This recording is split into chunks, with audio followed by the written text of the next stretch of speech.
I can still hear her laugh. That sharp, cutting sound that always found its mark. Why would anyone care what you do? You're a nobody. Her words weren't tossed out in anger. They were precise, intentional. She wanted them to hurt. And for a moment, they did. It was my mother who said them. The one person whose approval I'd spent half my life chasing. The one who reminded me, yet again, that I would never measure up. But that night, something shifted inside me. I didn't argue. I didn't cry. I simply went quiet. Because what she didn't realize was that I'd already set the first part of my plan in motion. Let me take you back. I was never the favorite. That title belonged to my brother, the golden child. Charismatic, loud, effortlessly adored. The kind of man who could trip over his own feet and still get applause for the fall. To her, he was everything. The air she breathed, the proof of her parenting. And me? I was the quiet one, the shadow that followed behind his light. Mom used to say it with that smug little smile. He's going places.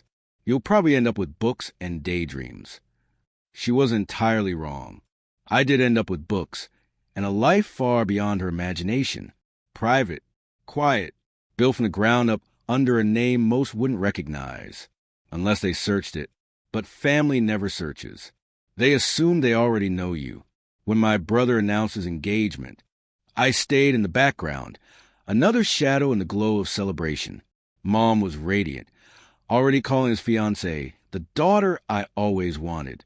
That night, between the laughter and champagne, she leaned close to her new favorite and said, loud enough for me to hear, "Don't worry about her. She's just a nobody. Always will be." I didn't look up, but inside I smiled, because I knew what was coming.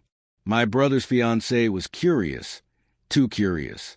She started with polite questions. What do you do? Where do you work? I gave her nothing but fragments, just enough to make her wonder. 2 days later, a notification appeared in my inbox, an unfamiliar IP, a search with my name attached.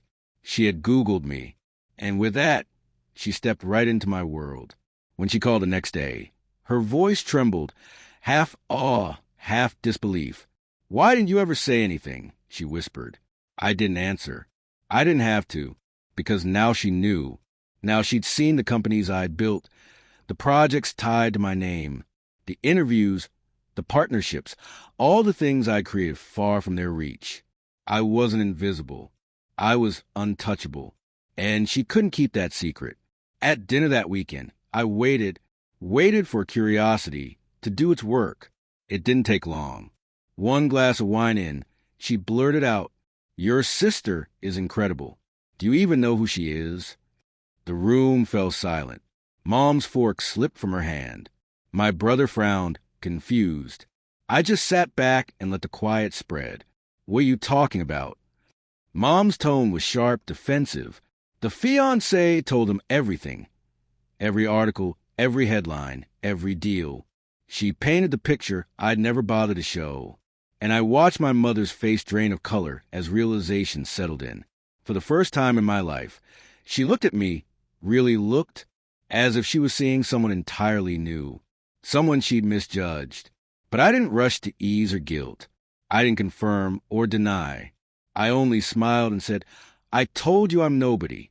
Later that night, my brother pulled me aside, his pride cracked and fragile.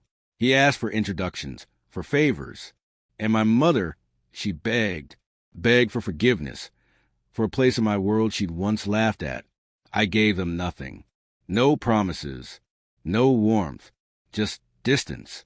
Because revenge doesn't always roar. Sometimes it whispers. It's watching the people who dismiss you realize they built their world on the wrong foundation. I didn't scream. I didn't prove anything with words. I let truth do what it does best, reveal. After that night, my brother's fiancée never looked at me the same way. Admiration mixed with caution. She knew what I was capable of. And my mother, she never called me a nobody again. She just sat there at every family dinner, silently choking on the echo of her own laughter. People think revenge is about destruction. It isn't. It's about revelation, about letting them see what they missed while they were too busy mocking. And sometimes The sharpest revenge is silence.